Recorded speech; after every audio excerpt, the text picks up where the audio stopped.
to multiple reports. If you remember, he had notable drops during his time in KC, but he also won 2 championships. Everyone remembers that fourth quarter punt return he had in the Super Bowl as the Chiefs beat the Eagles 2 seasons ago. But when they brought in Juju Smith-Schuster, that certainly made things look a little different in that wide receiver room. So here's some of the more notable names we've been following throughout the day. Of course, Desmond Ridder coming earlier in the afternoon. He was cut from the Cardinals after being traded there from the Falcons just a few weeks ago. Kicker Anders Carlson out of the Packers did not have the rookie year people expected him to have, so he is now out. Frank Gore Jr., sad to see his name on this list after a proud weekend for his dad, but nonetheless, it is that time of the NFL season. Back here on CBS Sports HQ, Haley Sutton alongside our NFL analyst Lige Douzable, Pete Prisco. We're also bringing in our former GM Rick Spielman to talk about all things NFL cuts. Gentlemen, I want to start right there with Kadarius Toney. Obviously, I don't think this was a surprise really for anyone. We kind of all saw the writing on the wall there, but still, it's a big name leaving a team looking for their 3rd consecutive Super Bowl. Lige, I'll come to you first here. Just your thoughts on the move. Yeah, again, I think this was a long time coming in regards to Kadarius Toney. You named some of the things that he went through with the Kansas City Chiefs, the drops that he had, the pivotal drop in week 1 versus the Detroit Lions. And also, we can all remember when he didn't line up on the line of scrimmage and negated one of the best touchdowns we had seen in NFL history in regards to Travis Kelce having a heads-up play and finding him down the field and lateraling it. So there was also some things off the field that he was dealing with the Kansas City Chiefs. So I just think the direction the Chiefs were heading in, and you could kind of see last year when they didn't dress him for games down the back stretch of the season, that this was ultimately going to happen. Yeah, I agree with you, Lige. When he came out of Florida, he had one big year. A lot of people saw the speed, saw the athleticism, but really questioned, was he a true receiver or not, or was he just a gadget guy? He reminded me a little bit of when we drafted Percy Harvin, although Percy Harvin turned to being a pretty good player, but he could never seem to click, whether he was with the Giants or with the Kansas City Chiefs. And if you can't click with the Kansas City Chiefs, then you have an issue, because he is a talented athlete. He just has too many off-field concerns, too many durability concerns, and that's probably why they weren't able to move him today. Yeah, and once they went out and got Juju Smith-Schuster back, you knew the handwriting was on the wall. I thought Mecole Hardman would actually be in trouble as well. There was some thought that he could be in trouble if they ended up getting rid of Kadarius Toney. They didn't draft him, and sometimes when you draft a guy, you hold on to him too long. It's easier to cut a guy when you don't draft him, and we see that go on week in and week out, especially at this time of the year. Guys you draft, you're kind of prone to keep them.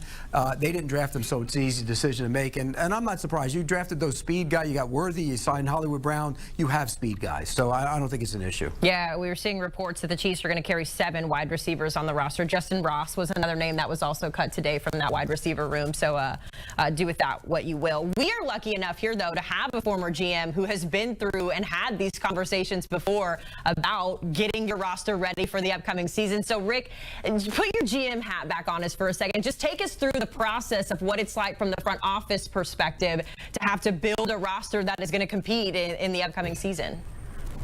Yeah, no, you go through it just like a draft meeting with the coaching staff. You hear their opinions on the players. You hear the personnel opinion on the players, and you have to make tough decisions whether you're going to keep a guy that is younger, you're going to move on from a vested vet because you don't want to pay him for the year if he's on the 53-man roster, but you're also, if we expose this young player, is he going to get claimed? Because that's the biggest thing that most front officers are scared about, losing a young guy that you put out on the waiver wire and someone else claims him.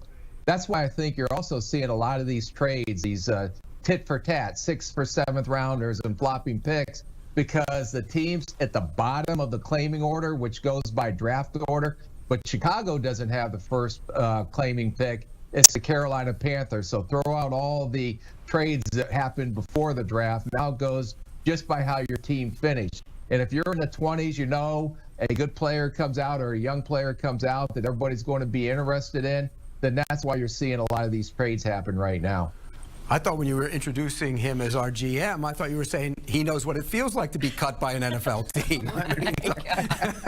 I do, Pete. I was cut twice. I was cut by the LA Chargers and I was cut by the Detroit Lions. And you were cut by the Minnesota Vikings a couple. You were cut by the Minnesota Vikings a couple years ago. Goodness. Pete just had to get that little dig in there, didn't he?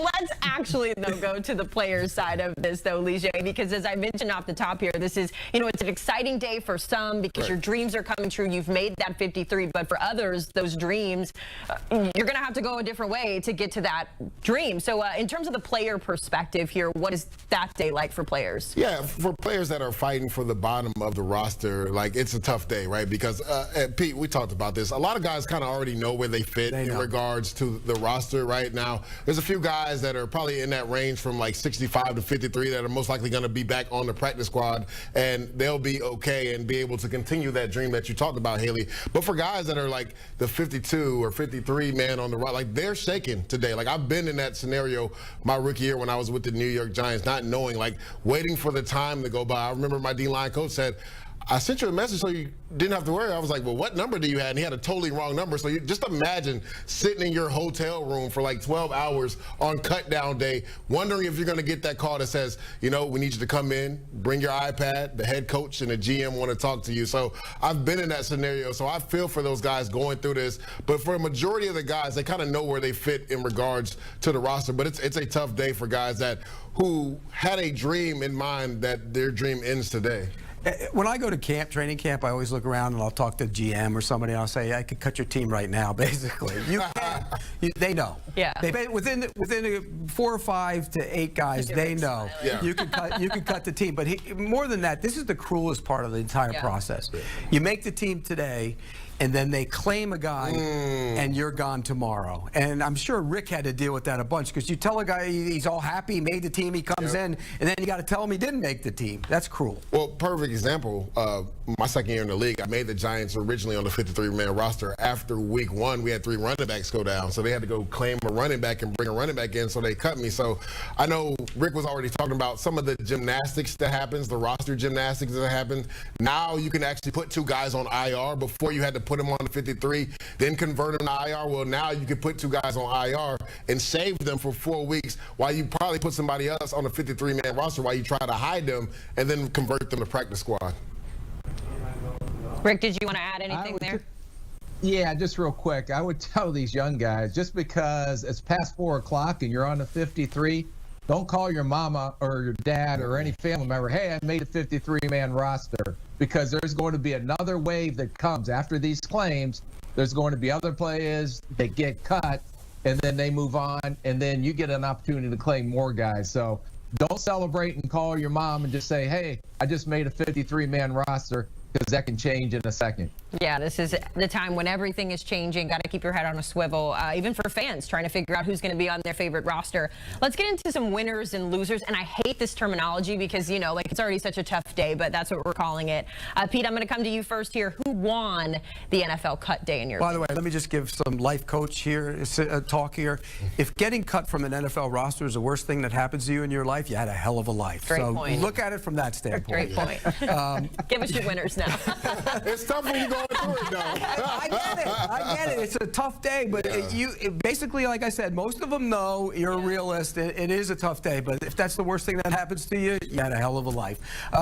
As far as winners, the Tampa Bay Buccaneers. And the reason I say this, Jason Light has done a hell of a job with that roster. And what he's done with that roster, he had to deal with Tom Brady's money, too. So it kind of restricted them a little bit. Every single draft pick made the roster. Everyone. That team is young. They're getting athletic. They're getting fast. And they still have a nice mix of veterans, guys like Levante David and Mike Evans. I think Jason Light has done a fantastic job. He and the Buccaneers are big winners.